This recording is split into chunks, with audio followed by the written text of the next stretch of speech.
Le cartable des écoliers est-il trop lourd? Oui, incontestablement, en règle générale. Et pourtant, une circulaire ministérielle interdit aux instituteurs de donner des devoirs à la maison. Pourtant, une constatation s'impose, les petits ont souvent des cartables beaucoup trop importants pour leur taille et le peu de choses qu'ils ont à y mettre. Tu as l'air d'avoir un très gros cartable. Est-ce que ça t'ennuierait de nous montrer ce qu'il y a dedans? Non, pas du tout. Bon. Qu'est-ce qu'on fait? On va le mettre par terre, tout ça? Oui, oui. Allez, ouvrons-le voir. Alors, tu as des livres. Oh, ça, tu en as des livres. Tu veux voir? Allez, mets-le par terre. 2, 3. Ah, mais dis donc. C'est des livres. Ah, mais ça fait partie du matériel scolaire, tout ça? Les Beatles? Johnny? France Gall? Ah, ben la trousse. Ça, c'est tout en matériel, alors? Non, pas tout à fait. Pas tout à fait. On a la moitié à peu près. Ah bon? Et pourquoi emportes-tu des disques en classe? Il y a un tourne-disque dans la classe, non? Non, non, il n'y a pas de tourne-disque, mais pour faire mieux.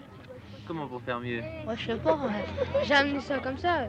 Pour montrer aux camarades et Ah, copains. tu montres ça aux copains pendant la récréation? Oui, ou même pendant la récréation, en classe. Ah. Ouais, mais Et en pendant cachette. quel cours? Hein? Calcul, le français? N'importe. Mais le cartable que l'on nomme ensuite serviette est souvent le compagnon inséparable d'une vie anonyme ou d'une destinée particulièrement brillante. Il est souvent un témoin, un gardien des affaires itinérantes de l'État. Il suit, il accompagne, il précède même quelquefois. En regardant ces cartables anonymes, vous souvenez-vous de ce qu'il y avait dans le vôtre lorsque vous étiez enfant?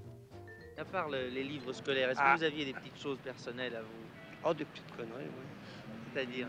Des blagues, quoi.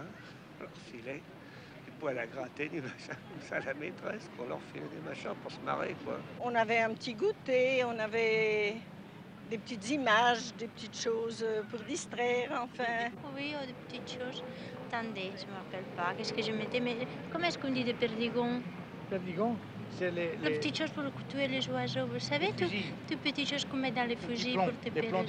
Oui, c'est ça. Qu'est-ce que vous en faisiez? Oui, on se perdigonnait dans la classe.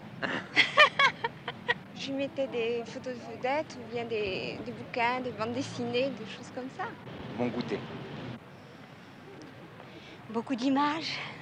On aimait les images dans le temps, les genres de cartes postales, vous savez, qui représentaient des petites histoires, le petit chaperon rouge. C'était une règle en fer, parce que ça jamais mieux à taper sur les copains à la sortie.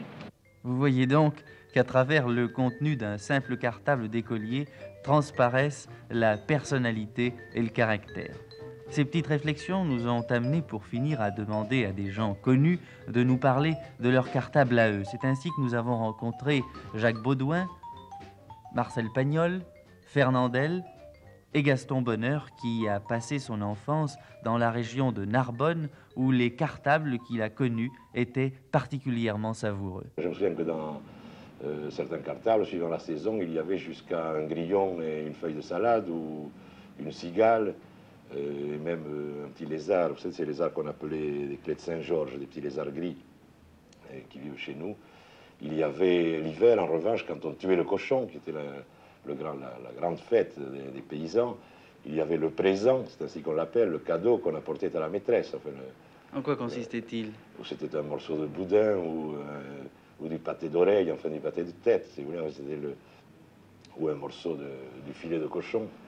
À mesure que le cycle des études s'avance, le contenu du cartable diminue, je veux dire le contenu récréatif.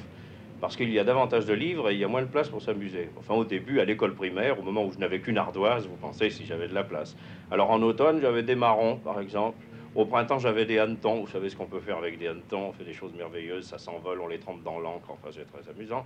Puis j'avais aussi, non seulement c'était un vivarium, mais c'était aussi un garde-manger. Alors, j'avais des tubes de coco, j'avais des croumirs. Les croumirs, dans le Midi, ce sont des petits personnages en réglisse, vous savez. Et puis, je ne suis jamais allé jusqu'au saucisson et au litre de vin rouge quand même. Et puis alors, j'ai eu aussi, mais alors au titre du vivarium, un cochon d'Inde qui s'appelait Falzar, et qui était très bien nourri d'ailleurs, au point qu'il avait tellement engraissé que j'étais obligé de le faire passer en résidence forcée et secondaire dans mon pupitre. Donc le cartable n'a pas été pour vous votre premier coffre-fort à secret? Oh non. Non, je vous dis, j'habitais dans l'école. Ce sont les petits pensionnaires qui ont des coffres-forts attitrés. Au lycée, ils ont le casier, dans lequel on élève parfois des souris blanches. Vous l'avez fait, vous? Oui, je l'ai fait lorsque j'étais demi-pensionnaire. J'ai fait des verres à soie dans mon casier. Et si on avait ouvert le cartable de Fernandel l'enfant, qu'est-ce qu'on y aurait trouvé? Beaucoup de choses, vous savez.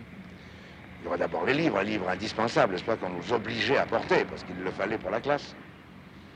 Il y avait aussi d'autres livres, mais c'est des livres que je lisais moi-même en classe. C'était les Buffalo Bill, le héros du Far West, ou Nat Pincarton, le plus juste détective de nos jours, vous savez. On avait le petit tablier avec la petite poche ici, vous savez.